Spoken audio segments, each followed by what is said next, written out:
The job listing didn't explain much. Night security assistant. Industrial archive facility. Good pay. Quiet work. Minimal interaction. That should have been the first warning. Evan Holloway started his first night shift at 11:47 p.m. The building sat far outside city limits, an old records warehouse converted into a digital preservation site. That's what the supervisor said during the rushed orientation, eyes fixed anywhere but Evan's face. "No wandering," the man added. "If you hear something, log it. Don't investigate." Evan nodded, already regretting the coffee he downed on the drive there. The control room was small. 1 desk, 6 monitors, a thick logbook with dates going back 15 years. The previous guard had left a sticky note on the keyboard. "Don't skip Cam 4. Evan laughed under his breath, probably an inside joke. At midnight, the building settled into that deep, unnatural quiet. No traffic, no wind, just the hum of electricity and the distant tick of pipes cooling.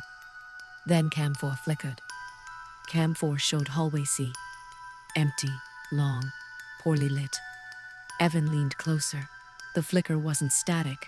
It was rhythmic, like the camera was blinking. He checked the logbook. 12:13 a.m. hallway C. Flicker begins. 12:14 a.m. do not adjust camera. The handwriting was frantic. Evan swallowed. At 12:15, the flicker stopped, and something new appeared. A shape, barely visible, standing at the far end of the hallway. Too tall, too thin, like a shadow stretched in the wrong direction. Evan waited for it to move. It didn't. But the camera zoomed in by itself. His radio crackled. Static first, then breathing. Not heavy, controlled, patient. "Control," a voice whispered. Evan grabbed the radio. "Who is this?" Silence. He checked the other cameras, all normal. Storage rooms, loading dock, exit doors sealed. Cam 4 still showed the figure. Only now it was closer. Not walking, just nearer. Evan wrote in the logbook with shaking hands. 12:18 a.m. figure visible. No movement detected. Distance decreasing. The logbook page beneath his entry had a reply, written years ago. "Do not acknowledge it, it learns." The lights dimmed. Not off, just weaker. Evan's phone buzzed. No signal, no notifications. Just one photo. A grainy image of the control room taken from behind him. He spun around. Nothing. The chair across from him creaked. Someone sat there. He didn't look. Every instinct screamed not to. The air grew cold, not the normal AC chill. This was heavy, pressing against his lungs. The voice spoke again, clear this time. "You replaced me." Evan forced himself to breathe. "I don't know who you are." The chair shifted closer. "You're in my hours now." Cam 4 alarm blared. On the screen, the hallway was empty, because the figure was no longer there. Footsteps echoed outside the control room. Slow, deliberate. Not footsteps of someone walking, of someone counting steps. Evan locked the door. The handle rattled once, twice, then stopped. Silence stretched. Too long. The logbook flipped open on its own. Ink appeared, bleeding through the paper. "If it reaches the control room, it will ask you to log it. Do not write its name. Do not look at its face." The radio clicked. "Log the incident," the voice said politely. Evan backed away from the desk. "I quit," he whispered. The voice laughed. "You don't leave during night shift." The monitors went black. All except one. Cam 1. The control room camera. It showed Evan standing alone. Then the door behind him opened. Something stepped in. Its reflection never appeared correctly. Edges bending, limbs misaligned. Its face was a blur, like the camera refused to understand it. The creature leaned close to Evan's ear. "Write me in." Evan grabbed the logbook. Not to write, to tear. Pages ripped free, scattering across the floor. The creature screamed, not loud, but distorted, like sound played through water. The lights surged back on. The control room door slammed shut. Everything went still. At 6 a.m., the morning supervisor arrived. He found Evan asleep at the desk, alive, unharmed. The logbook lay open to a blank page. No new entries. Evan never returned, but the job listing went back up the next night. Same pay, same description. And Cam 4 still flickers at 12:13 a.m., waiting for the next name. The factory only hired night guards who were desperate. That was what Miles Carter realized as he signed the contract at 2:41 a.m., the paper trembling slightly in his hand. Not from fear, he told himself, but from exhaustion. The building used to be a textile plant. Now it was listed as a municipal storage and processing facility. No tours, no explanation of what was processed. Just locked floors and long hallways that smelled faintly of dust and cold metal. Miles didn't ask questions. Rent was overdue. His phone had stopped buzzing with job alerts weeks ago. The supervisor, a thin man named Arthur Bell, spoke without ever blinking. "Your shift runs from 11 p.m. to 7 a.m., Arthur said. "You stay in the control room unless instructed otherwise." "Instructed by who?" Miles asked. Arthur hesitated. "The system." Miles laughed softly, thinking it was a joke. Arthur did not smile. The control room sat on the third floor, sealed behind a thick metal door with no windows. Inside were 8 monitors, a desk, a radio, and a laminated list taped to the wall titled, "Night Shift Protocol. Do not leave the control room between 12 a.m. and 4 a.m. Do not respond to voices heard over the intercom unless instructed. If a monitor shows an empty room that appears occupied, mark it as inactive. Never power off camera 7. If the building asks a question, do not answer aloud." Miles reread the list twice. "Okay," he muttered. "Haunted factory. Sure." At 11:58 p.m., the lights outside dimmed. At exactly midnight, every clock in the room stopped. Camera 7 showed processing floor B. It was supposed to be empty. According to the file Arthur handed him, the entire floor had been decommissioned 10 years earlier after a structural issue. But the camera showed movement. Slow. Rhythmic. Like breathing. Miles leaned forward, squinting. The floor itself seemed to rise and fall. He checked the camera feed timestamp. It was frozen, 12 hours, 0 minutes, and 0 seconds a.m.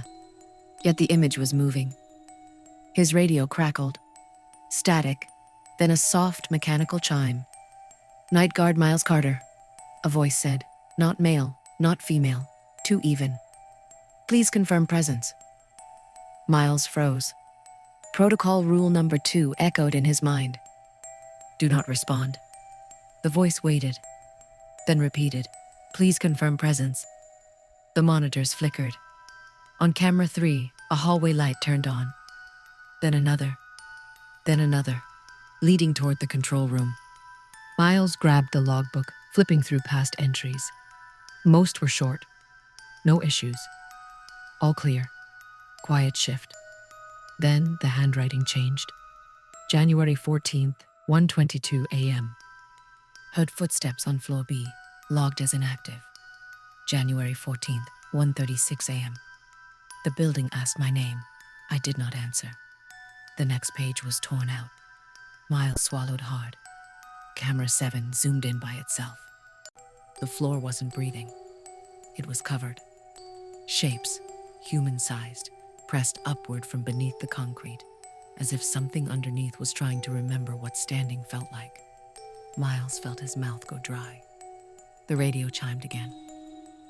"Why are you awake?" the voice asked. A knock echoed from inside the building. Not at the control room door. From below. Heavy. Slow. Like someone knocking on the inside of a wall. Miles stood up instinctively, then stopped. Rule number 1. Do not leave. The knock repeated. 3 times. Then came footsteps. They didn't sound like they were walking on the floor. They sounded like they were walking inside it. Camera 7 showed one of the shapes pushing higher than the rest, forming something like shoulders. Ahead. Its face never fully emerged. Just an impression, like someone pressing their features against plastic. The radio whispered, "You can help." Miles shook his head. Whispering, "Nope, no, not real." The control room lights dimmed. The laminated rules fluttered, as if someone had breathed on them. Rule number 5 peeled halfway off the wall. If the building asks a question, do not answer aloud. The voice spoke again. "Are you alone?" Miles backed away from the desk. The voice didn't come from the radio this time. It came from the walls, from the floor, from the ceiling vents. "Are you alone?" it repeated. Camera 5 flickered on. It showed the control room. Miles stared at his own image. Behind him, in the reflection of the darkened monitors, stood someone else. Not moving. Not breathing. Just present. Miles closed his eyes, counted to 5. When he opened them, camera 5 was gone. Camera 7 showed the figure from the floor, now fully upright, standing in the middle of processing floor B. It had no shadow. The timestamp jumped forward. 12:47 a.m. Time had started moving again. Arthur Bell's voice suddenly crackled over the intercom. "Miles," he said calmly, "do not panic." Miles nearly cried with relief. "Sir, there's something." Camera 7. "I know," Arthur interrupted. "It's noticed you." Miles stared at the speaker. "What is it?" A pause. Then Arthur said, "It's the night shift." The intercom clicked off. Camera 7 went black. All the other monitors lit up at once. Every hallway, every stairwell, every room. Occupied. Filled with people standing perfectly still, all facing the camera. All wearing night guard uniforms. Some were older styles. Some were torn. Some looked decades old. One of them was Arthur Bell. Another was Miles. Miles screamed, but no sound came out. The radio spoke softly. "You're early," it said. The control room door handle began to turn. Miles grabbed the logbook and ran to the corner, pressing himself against the wall. The door didn't open. Instead, something pressed against it from the other side. The metal bowed inward slightly. "Night shift requires continuity," the voice explained. "We hold the building together." The monitors showed guards standing in rooms that no longer existed. Walls that had been demolished. Floors that had collapsed years ago. They were still there, holding their posts. "Day shift leaves," the voice continued. "Night shift stays." The knocking returned, this time from inside the control room, behind the walls, behind Miles. The logbook pages flipped violently. Ink bled through, forming words by itself. Position available. Start time, immediate. End time, NA. Miles felt the floor vibrate beneath his feet. Camera 7 flickered back on. Processing floor B was empty. Smooth.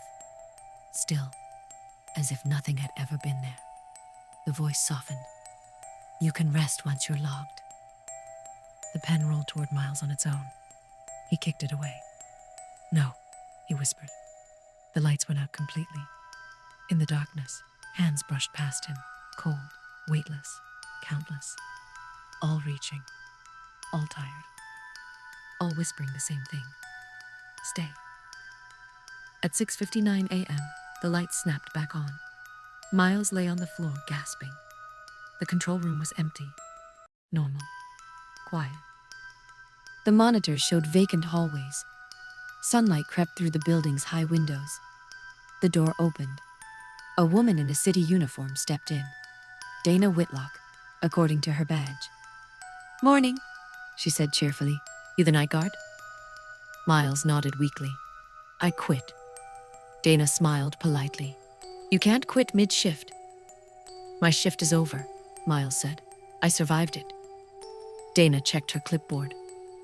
"That's strange," she murmured. "You weren't scheduled last night." Miles stared at her. What? She flipped a page. We haven't had a night guard since Arthur Bell disappeared. Miles felt cold. Dana continued. Building's been stable ever since. She paused. Well, mostly. Miles looked back at the monitors. Camera 7 flickered. Just once. In the reflection of the screen, a man in a night guard uniform stood behind him, waiting.